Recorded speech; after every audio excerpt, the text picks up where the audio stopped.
Friends, hi, namaskar, and welcome.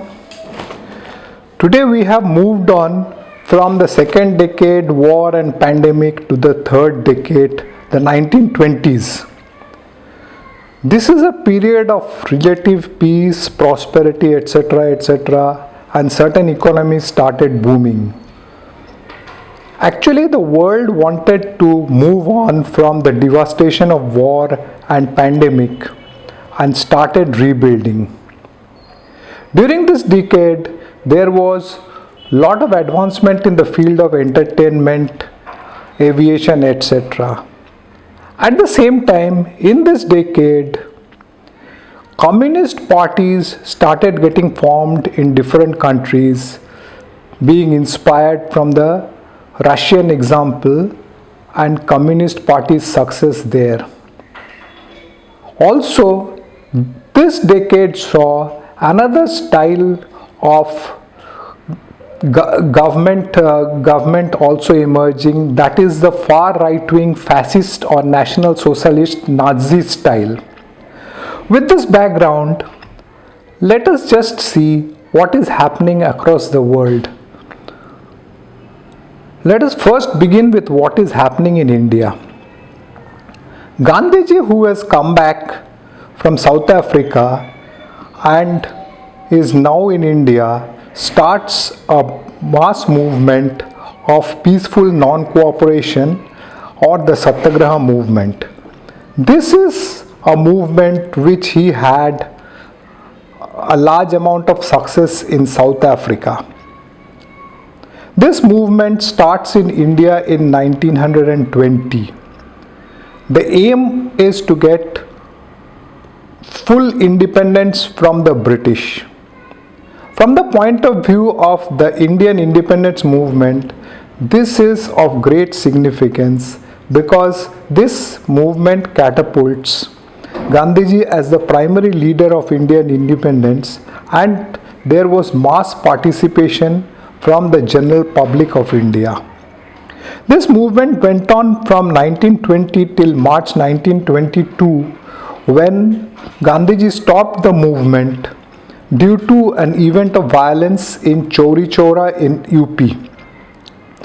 Also, this decade saw the formation of the first Communist Party in India.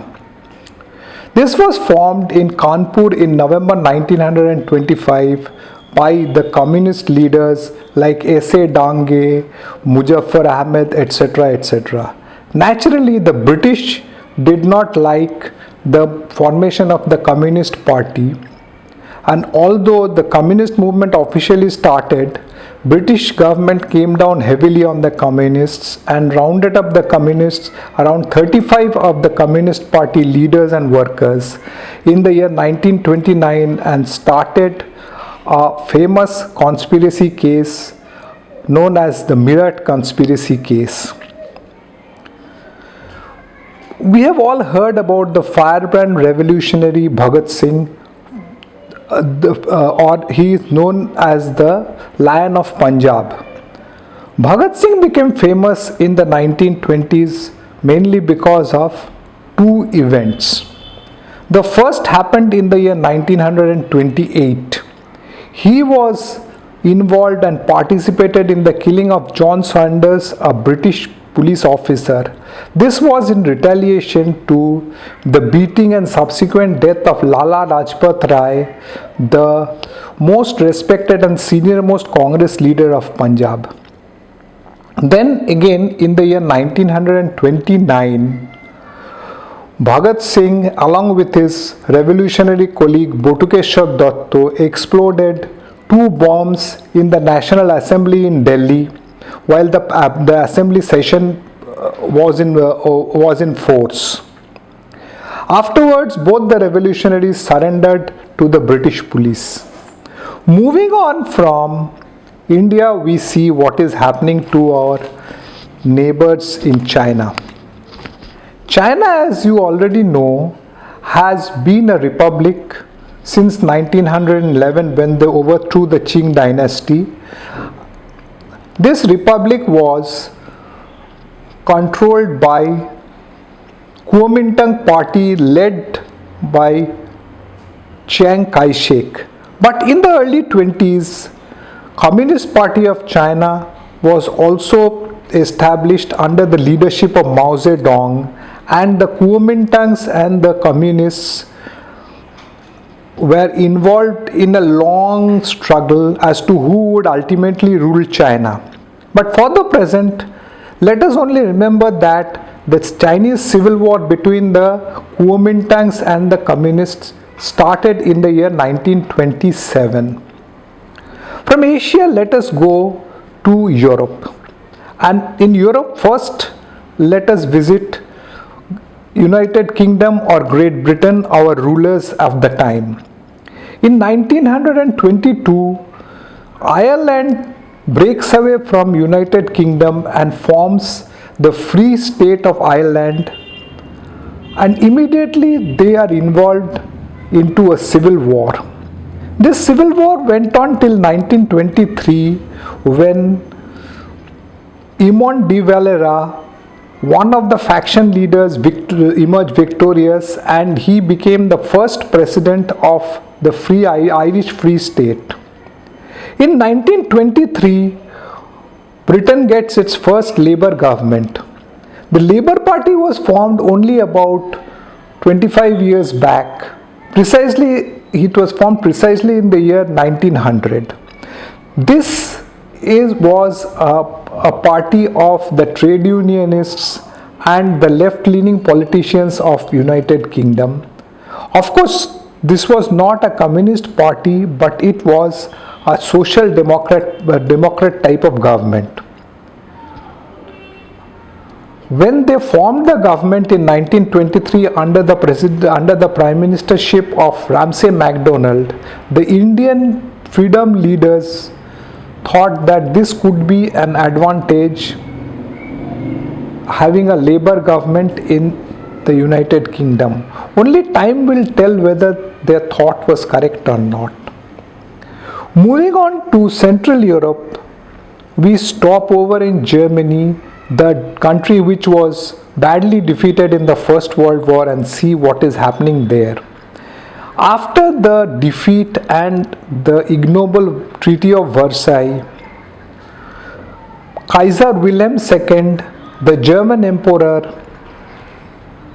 went into exile, and the government was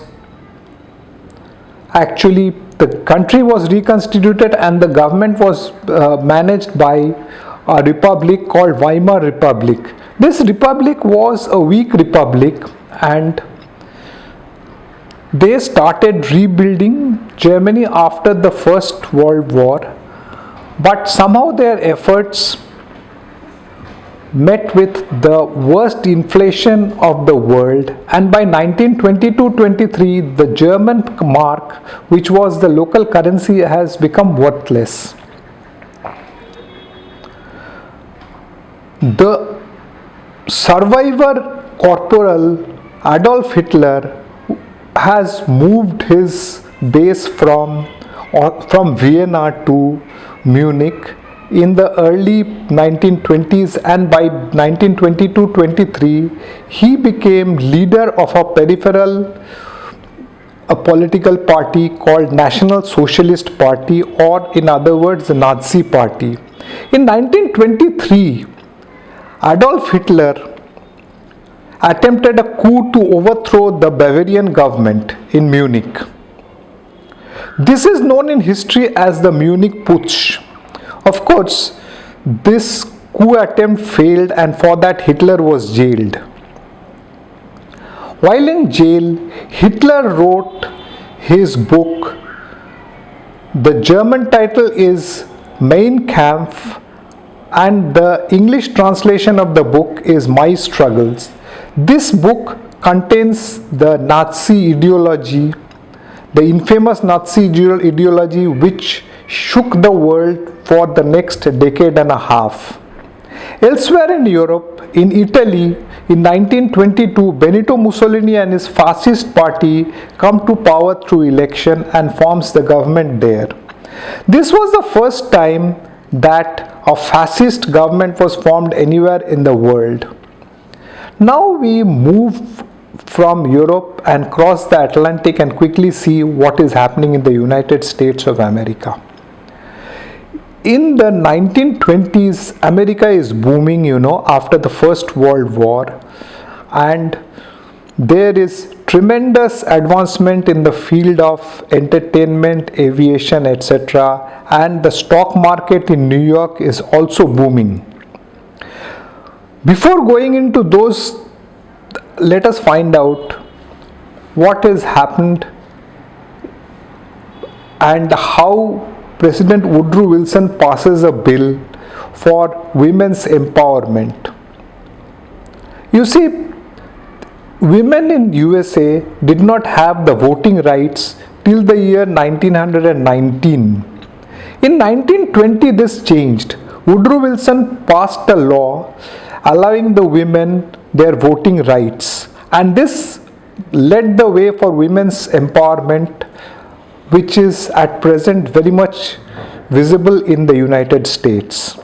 This decade also saw more women participating in the workforce. In the field of entertainment, in the year 1925, John Layard invented the television, and by 1928 he has invented the color television too. Television as a source of entertainment and as a source of communication became very popular in this decade. In the film industry, the first all-talking movie, The Lights of New York, was released in 1926, and the film industry changed forever after the first talking movie. I am sure that most of you have heard about Charles Lindbergh. Charles Lindbergh was an obscure pilot, and he was actually flying mail planes in the US. In 1927, the 25-year-old Charles Lindbergh becomes famous by flying non-stop solo from New York to Paris, and his plane, the Spirit of St. Louis, also became very famous.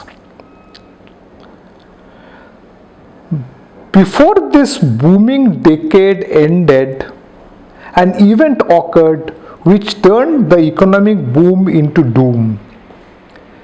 The year was 1929 and the month was October.